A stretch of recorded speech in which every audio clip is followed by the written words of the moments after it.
Pretty good presentation for you tonight, and we'll go through it, and then we'll take your questions and answers at the end. We'll kind of walk through the path. We got a bunch of renderings of different locations, and we can talk about the locations and issues and where the path is wider and where it's narrower. And then we have a 3D model, if it gets rendered in time, Jonathan. Then we'll look at the model, and then we'll take questions and answers. And I always caution people, the renderings are a visual representation of what the drawings are, and they're pretty darn good, but you'll see some square lines and a few things, and you've got to work with us here because the model is an evolving thing as we go, so we'll see how it goes here. Some of the elements we're going to talk about as we go through the path, lighting. The viaduct has its own lighting, and you'll see why, and I'll explain it. It has to do with the fence heights and how tall we can get the lights to make it work. And then through Washington Street Station, from the end of the viaduct through Washington Street, we carry the lighting that's used at Washington Street for it to be consistent. We then go to a standard lighting, City of Somerville standard, everywhere else except for at Gilman, again, where we tied the lighting to the station. So you'll see different lighting elements in here. We'll talk briefly about bollards. I know we don't like them on bike paths. I understand that. The reason we have bollards on the path is this is right up against the green line track, 25 to 30 foot drop on average down to the track, and we can't have vehicles and other things getting onto the path that can get over the barrier and down the path. So there'll be removable bollards for emergency situations and other things, but again, from the T standpoint and the safety standpoint, we believe they're absolutely necessary. And you'll see where we tried to find ways to widen the path out and give some extra room so that the bollards aren't right in the middle of the way. A lot of different fence types, but predominantly chain link, 8 foot tall on the green line side, 6 foot chain link fence on the community side.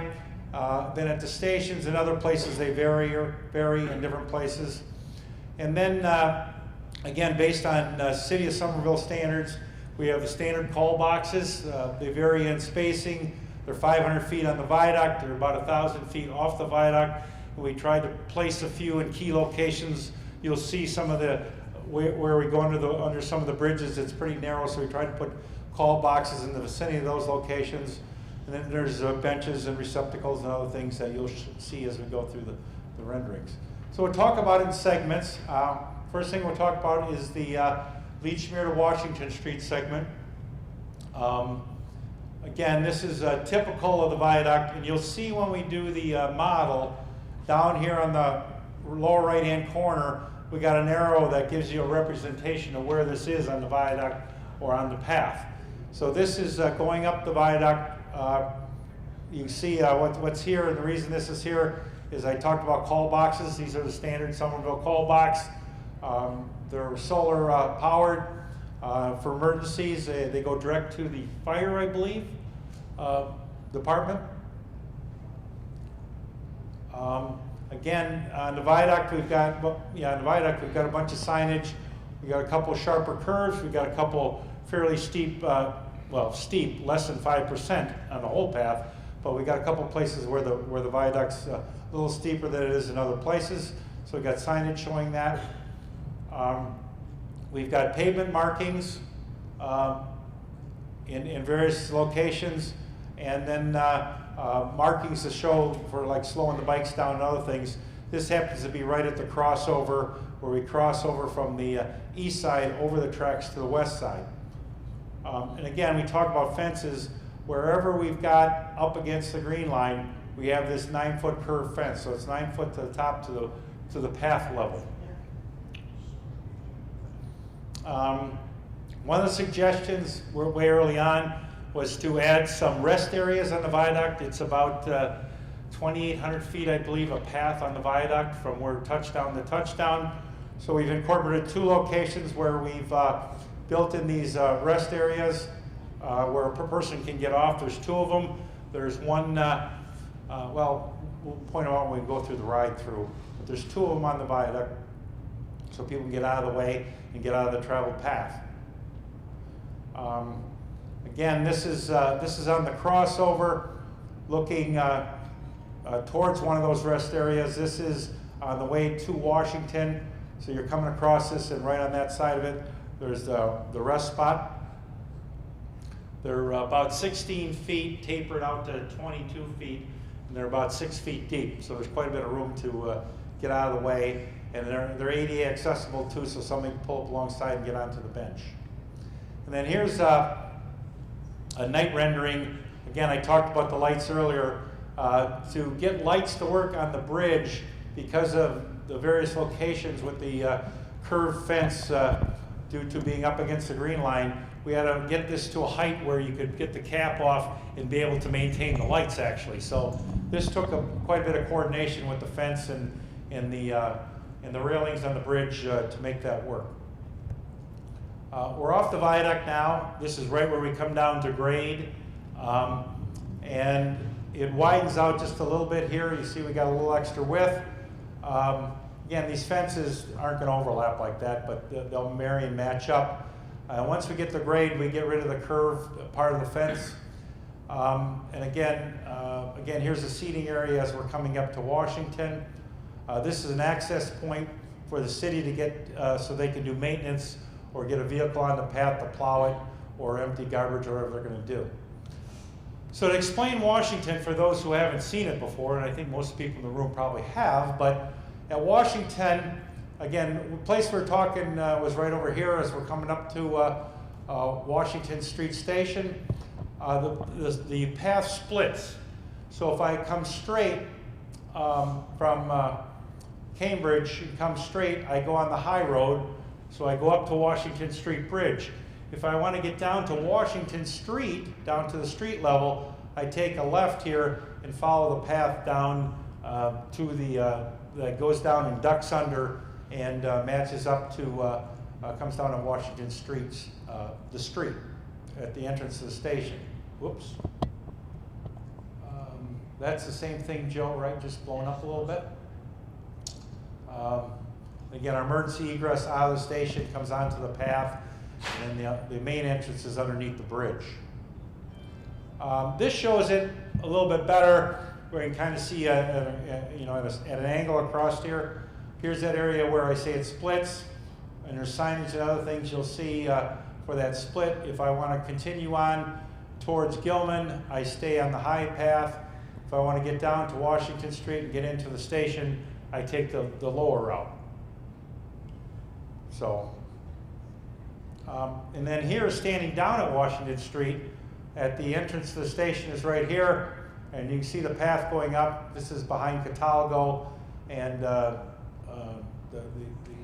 car dealer, or whatever that guy is back here, that angles up. You can see about halfway down, we come out from underneath the overhead path and ramp up around to the side. This is going across Washington Street Bridge.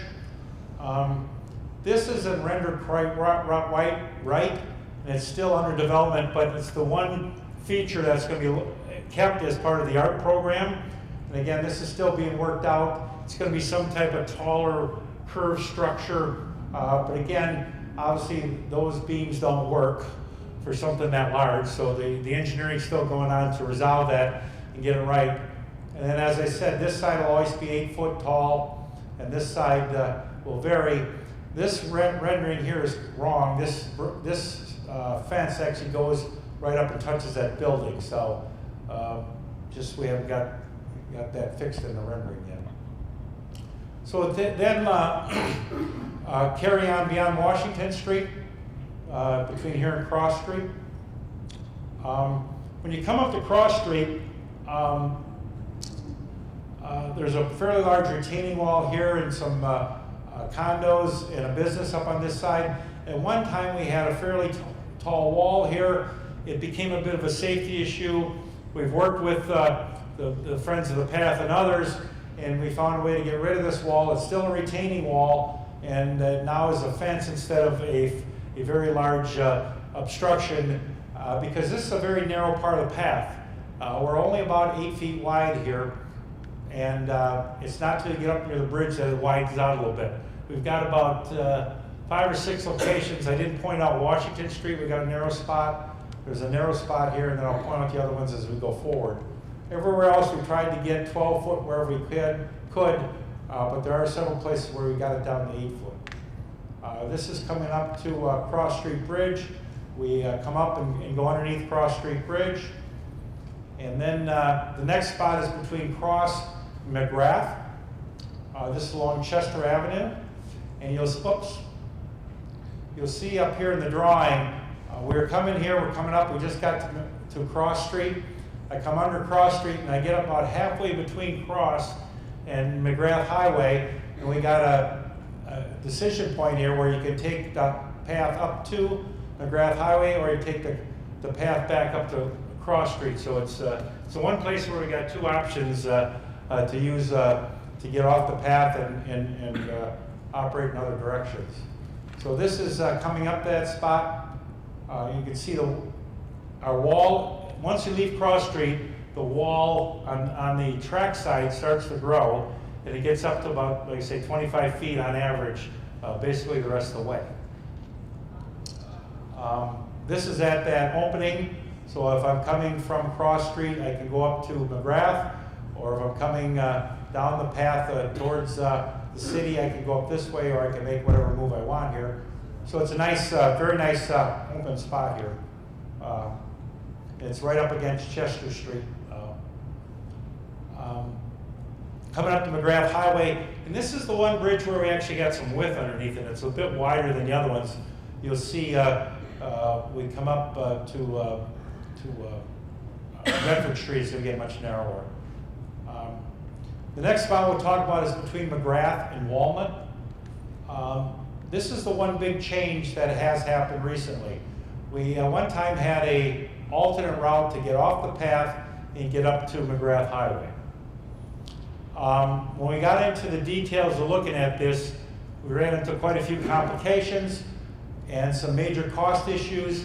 You can see this path comes up. This took 2 sets of retaining walls, took a special retaining wall underneath McGrath Highway. When you exited the path, you exited right into the foot of the truss on about a 3.5, 4 foot wide sidewalk. And we're right up against the property here that has a raised retaining wall that's about 4 or 5 feet tall. So we dealt with all those issues and talked about the options on the path. It was decided to take this out. Now that doesn't preclude in the future, because we're going to still have the low retaining wall, that if working with these residents and it's seen as a need, that it wouldn't preclude a connection somehow back in here to get up the path. Because it's actually fairly wide, steep as heck, but pretty wide through this location. So again, here's where that exit would have been. It's now just a single retaining wall instead of a double retaining wall. And you see the slope in behind here. This back wall is a very tall retaining wall and a very, very expensive wall to put in. And over in this corner, when you get up to the top, is where that retaining wall for the parking lot was, that we would have had to underpin somehow to make it work. Again, this is coming up to Walnut Street. Our bollards and our protection of the bollards will show up much better in some of the other pictures going forward, but we come up the cross street again. There's a bollard on the other side. One of the other questions been asked numerous times is, can we make these raised crossings? That was studied thoroughly. There's problems with every one of these streets because of grades and cross slope. And the problem we had with most of these is we put a lot of water, all the water off the street that now runs down the street and across the bridge into the Somerville system. This water would all come down and been turned onto the path, and we then collected all that water and tried to put it into the MBTA system. We already have a system that's fairly well taxed, and we've put a lot of effort into, a lot of money into designing the drainage as we got it. So it's looks like a raised crossing, but it's not a raised crossing, just to be real upfront about it. The next part we'll talk about is as we get up to Bedford Street. So we're just leaving Walnut Street over here. The path widens out just as you come up to Bedford Street, but then it narrows down. It's 8 foot as you come through here, so it's a pretty narrow spot. Things are jammed in here as tight as we can get them. Minimum clearance on the railroad on both sides. And we got a center pier, obviously, to avoid. We got to get widened out when we get through here to get around both sides of the station. So it's very tight. And then at the station, we'll talk about this in a minute, what we did to change the station. There's also a ramp up to get up to Cross Street from the Gilman Street station. Cross Street, Bedford Street? It's the Cross Street. Oh, it's Bedford Street, absolutely. Yeah, from Gilman Station up to Bedford Street, correct. So this is leaving Walnut, going down towards Bedford Street. As you can see, the path is nice and wide, but as we get closer and closer to Medford, it narrows down. On this side of Medford, we actually got a little bit of a wide spot. It has to do with some utilities and other things. But when we get to the bridge abutment, we're right down to the 8 foot, and it gets very narrow going underneath Bedford Street Bridge. This probably isn't representative of the lighting. There'll actually be more lighting in there than that. But again, Jonathan's not a lighting expert, he's a rendering expert. So. We come out of Bedford Street, and again, that transition in the path to go up to Bedford Street is this side of the screen fence. What we did do was change this entrance out of Gilman Street Station. You used to come across the tracks and come out this way. You walked out, doors would open, and you'd been right into the bike path. So the head house here was modified so that I come up here, I got to make a decision right or left, and when I walk out, I'm walking into the line of the path so you can actually see stuff, and we're helping to reduce the conflict between bikes and pedestrians coming out of the station. We do have this as a walk zone. And again, I was looking for somebody from the city because we work most of this very closely with the city to get these standards and lined up. So to talk about where we would have these and the signage we would use. This is actually quite wide. This is about 20 feet wide through here. But again, with all the conflict of people coming in and out of the station, city had a concern for bikes and pedestrians coming together. So, and again, this is just a different view of Gilman from overhead. We came underneath the Bedford Street Bridge. We came up to the head house. You see the two entrances to the head house. You see the path going back up this direction, up to Bedford Street. And then going this direction, it's a very wide path here, about 18 feet wide, for a couple reasons. This is the bike cage and the second entrance out of the traction power substation. The traction power substation is located right in this general area underneath. And then here is elevator or a lift to get stuff in and out of the traction power substation. And then the transformers are here on this end. You won't see a bollard here because this will be something that the MBTA will use as how they access the traction power substation to service to their power supply. The other thing I'll point out is our emergency egress comes underneath School Street up and actually connects up to the path about 300 or 400 feet down from School Street on the northern side of School Street. So we just left the doors of the station, and we're headed down towards School Street. This is the entrance to the bike cage. As I said earlier, this is the second egress point out of the traction power substation.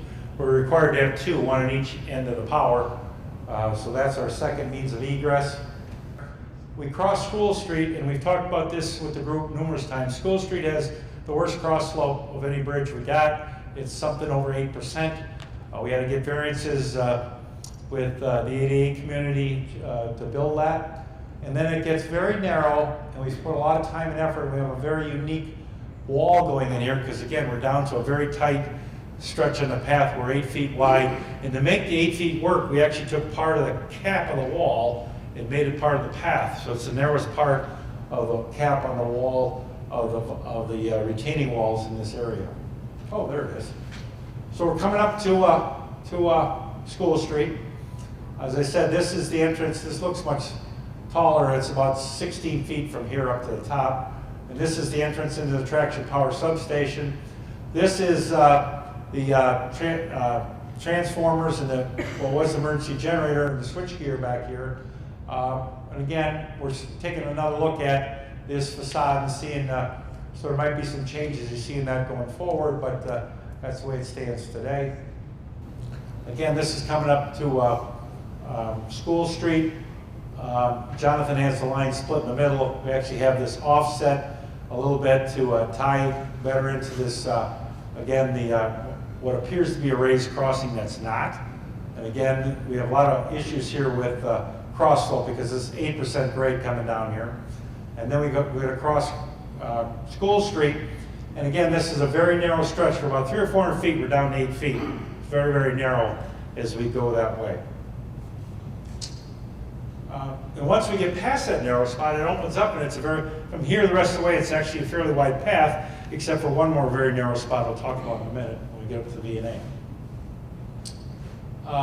So from Sycamore Street to Central, again, this shows a better rendering of putting some pavers in here, widening the path out, trying to get people away from bollards. That's a treatment that's been used everywhere that we can fit it to try to deal with that.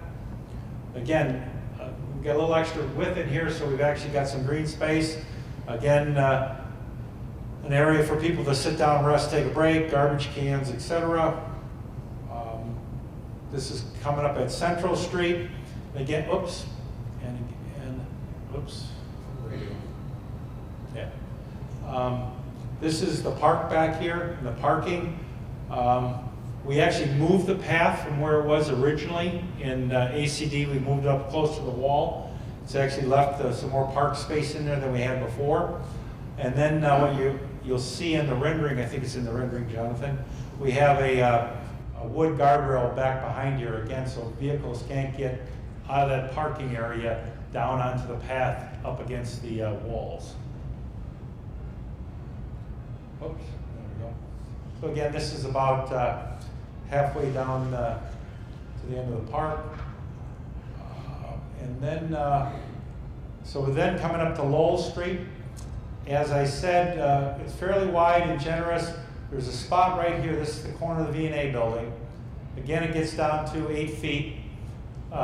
We've worked with the city of Somerville. We don't have agreed to yet. We worked with the city of Somerville as a way to make the fire lane work slightly different that would actually widen the path out in this area. So I don't want to upset anything that Somerville is doing as far as working with the V&A, but there's an option on the table to widen the path out there a little bit from what we show in the plan right now. And then this is where we end, which is at where the current path is going to end. We tie it right into that kind of roundabout area where it either can go up to Lowell Street or down and continue up towards Davis Square.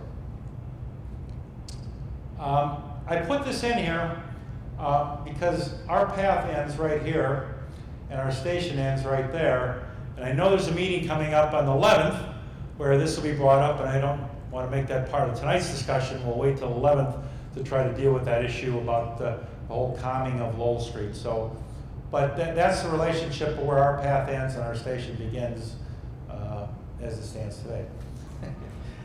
This is the new 22 Water Street. It's just been built. This is a rendering of what will be called Parking Lot A, which is where we're moving the existing parking, lechmere parking, till we get the permanent parking in at HYM. And this is what's called West Boulevard. And again, we have a roundabout that in the final condition, the roundabout moves back here. But until that parking lot's gone, this is a condition, and we don't know how long that'll be. That's up to North Point Development when that'll all happen. So go ahead, Jonathan. So we start up the path. And again, you've seen these images before, but now you'll see the whole thing. We come up and we duck under what's the Union Square eastbound track. You can see the call boxes, you see the lights. And then once we come out from underneath here, we are still ascending up. It's about a 4.7% grade or so going up the path. You can see we have curved fence up against the green line, straight fence on the other side. That's a sign in the opposite direction saying slow grade. And right here is emergency egress gate. This is our access out of the corridor in the event of an emergency to get to a public way. So that's, path is doing dual purposes here. Go ahead, John. Thank you. Again, we're at green line grade. The viaduct is shared between the piers, between the green line and the path. The track now starts to descend down to grade, and then we go through a little sag here, and then we rise back up to get up and over the green line. You can see we're now going back up grade. This isn't just like a 3% grade, it's a little less.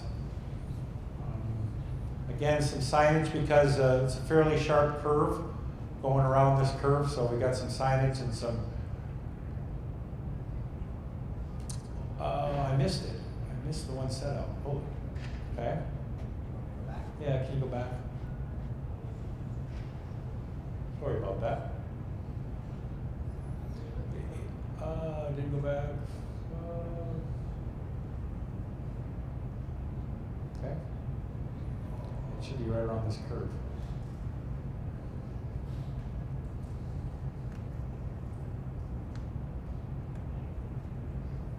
Okay.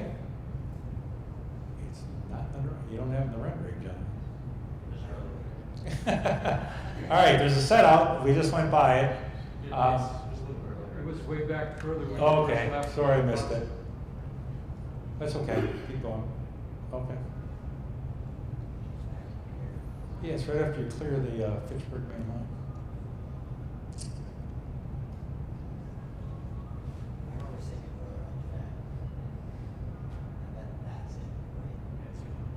There we go.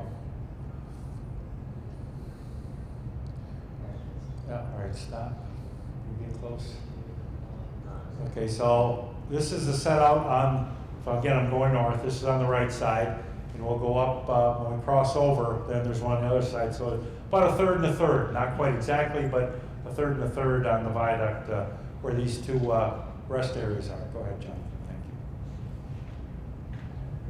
I'll stop. Yeah, might as well.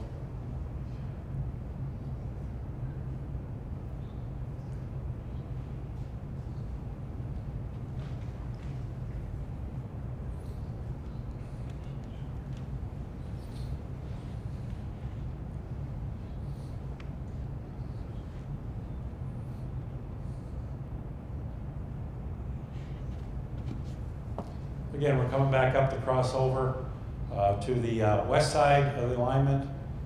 Again, they're fairly sharp curves, so caution and slow signs on the path. And immediately when you get across this, there's the other set outside on the other side of it. And this is about a third, 2/3 of the way down the path now. So go ahead, Jonathan. Okay, some signage for the curve going the other direction.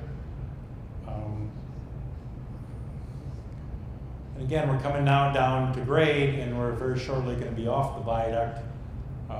This is Washington Street interlocking over on this side. This is access for the city to get maintenance vehicles or snow equipment, etc. Again, this is a little wider spot. Like I say, go ahead, Jonathan. Got some benches and. Okay. Okay, so we missed, the rendering obviously hasn't been done between the end of the viaduct there and through Washington Street, so I'm trying to get it all in. This is the screen I talked about earlier that's still being worked on. And again, down in the right-hand corner, you can follow where we're at as we go. So, all right, go ahead, Jonathan. Again, we talked about this fence is tied to that fence and it's extended to the building.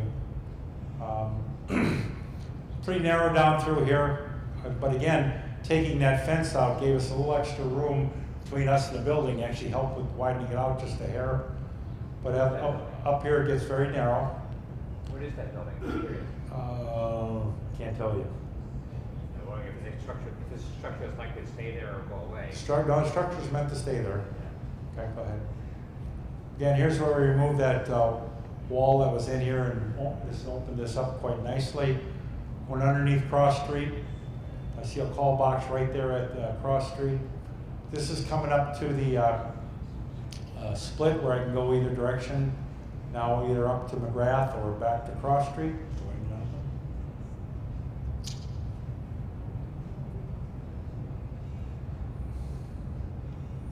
It's fairly wide underneath McGrath. And then on the other side, this is where that ramp was to go up to Cross Street, and now it's just a single wall coming down. Like I say, it does not preclude something being done in the future. It then widens out. This is the widest part of the path we have on the whole project, is coming up to Walnut Street. Fairly nice and wide. You can see the bollards and the bollard treatments. You can see the road crossing treatments. Go ahead, John. Okay. And then it's nice and wide, and as we come up to Bedford Street, it narrows right down. Stop a second, John. You can see, as I said, there's this little wider bump out as you come out, so it gives you some room and space outside of McGrath, but McGrath, underneath McGrath itself, it's 8 foot wide. Go ahead, John. Under Bedford. Oh, we got better lighting this time, John. Okay, then we come out from underneath Bedford Street, rise up to Gilman Station, walk our bikes around the head house.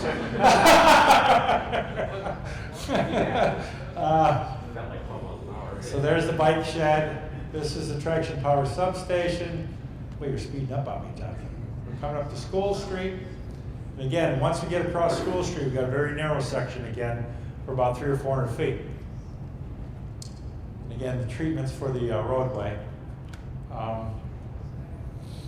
And once we get by that, oh, there's the exit off the, that's the emergency exit off of Gilman Street Station onto the path. And then it widens out and it's nice, wide the rest of the way. Again, some seating and bench areas, call boxes at all those locations. Again, the bollard treatment, the road crossing treatment as we come up to Central Street, Sycamore Street. Continue down up to Central. And then we, again, the crossing treatments. You can see the guardrail we show in here. There's a nice connection down at the end of this to get off the path and get up through the park. Right down in this area. And again, we use the bollards and other things because of the closeness to the path. And then we come down towards the V&A, and this gets very narrow. We show some jogging of the fences here as options of how to find a wider path through there. But right now it's a very narrow path through there. And we come up and as we did in the other picture, and tie into the existing path that's being constructed as we speak. So that's a ride through the path. The question is, how does snow get managed? Bradley? Hi everybody, Brad Ross in Somerville resident mayor's office. We've been working with the GLX team in a really productive partnership, and of course with all our community partners and informed residents to make sure we've got the best path design possible, the most feasible maintenance and construction plan possible. So the agreements have been reached that the city will absorb maintenance costs, including snow removal, for the path sections. That makes a lot of sense. Our DPW crews, as we all know from this heroic effort last winter, are the best in the region at snow management. We have purchased specialized equipment to get us onto the viaduct sections and up and down the path. We've coordinated very, very closely with our public safety agencies and DPW leadership to make sure that we've got the equipment and staffing patterns necessary to get the snow on and off of the path sections. So. To add to that, we had a meeting over at Somerville Fire a couple weeks ago, and they just bought a brand new Gator with several very unique attachments to it, so designed and geared just for the path itself. Yeah. Confused how what's going to happen, like at that as you approach Boston. Say you're going down and you're approaching Boston.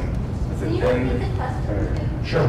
The question he's asking is, how do you connect down at Lechmere to get into the city? I think is your question. Yeah. We don't have a good map, do we, Joe? Of Lechmere? I can explain it. You know where Water Street is? So Water Street's being rebuilt, and that ties into much of HYM's new development. There's a whole street network to go in. There's a brand new First Street going in. And West Boulevard runs down and ties into Water Street. And then I believe if you come down Water Street, you then tie in what will be HYM's bicycle network. You can either come out to get to Monsignor O'Brien Highway, or I think you go back to, what's the other bridge called? Prison Point Bridge? Yeah, Prison. Archstone is working with the city. There's a bit of a path that used to go underneath the viaduct. They're working with the city to look at finding a multi-use path that gets you from Gilmore Bridge to East Street. East Street. Between East Street and the start of our bridge, again, it's the HYM bike paths or the streets inside of HYM's development that would get you there. Can you say a little bit about the timing of the timing of this project in general? I know it's being built contemporaneously with the Green Line extension, but if you have any more detail. And then also anything about the timing of when they're putting in the bike lanes on O'Brien Highway? Again, we are under construction already. You see construction equipment out there on parts of it. What we call IGMPs 1, 2, 3, and 4A. GMP 4, we're actually expecting bids later this week, and hopefully we'll launch into GMP 4, which includes everything from Gilmore Bridge to Washington and to Union. So that would be the first phase of the project. And again, until we get a deal with the contractor to get a firm schedule, we're late 17, that portion would be open. We're then working on what's called GMP 5, and that's the rest of the stuff going north. That'll come, again, we're fairly far into the plans and hopefully have the plans complete by the end of this summer, so they'd be bid sometime this fall, and then that work would start. But that Lowell's the last thing built, so what time that gets built in the schedule could be moved all the way out towards about 2020. So maybe parts of it could be open, maybe it can't.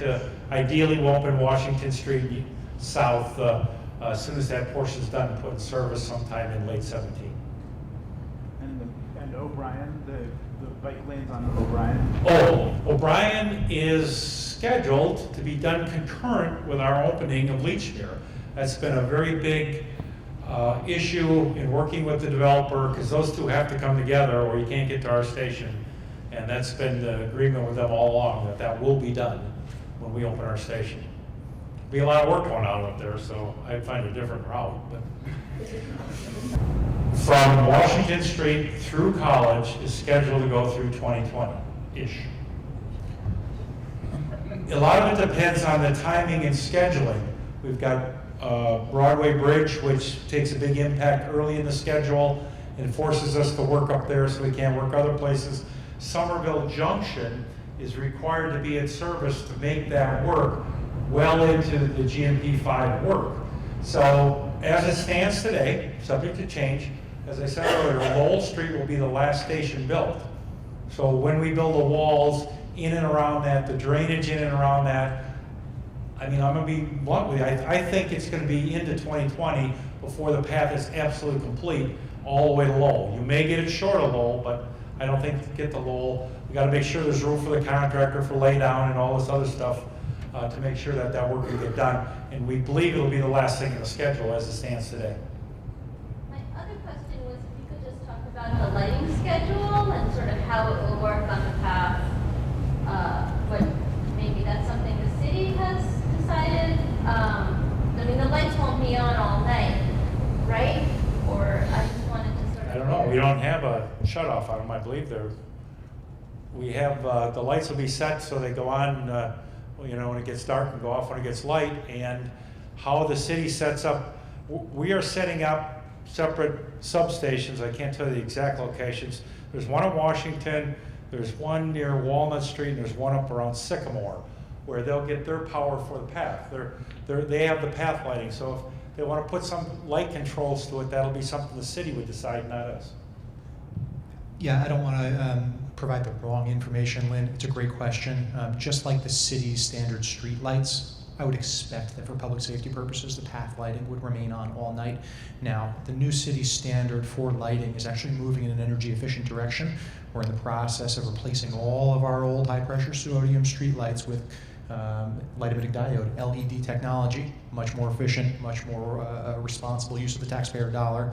And it also provides much more flexibility in terms of light temperature, also in terms of daytime versus nighttime, you know, late night illumination strategies. And so these are conversations that we're having right now with our public safety agencies and DPW. We will have that degree of control with this new technology. Okay, well, thank you very much for coming. We hope we answered a bunch of your questions and give you a good idea where we're going forward. Thank you. Thank you.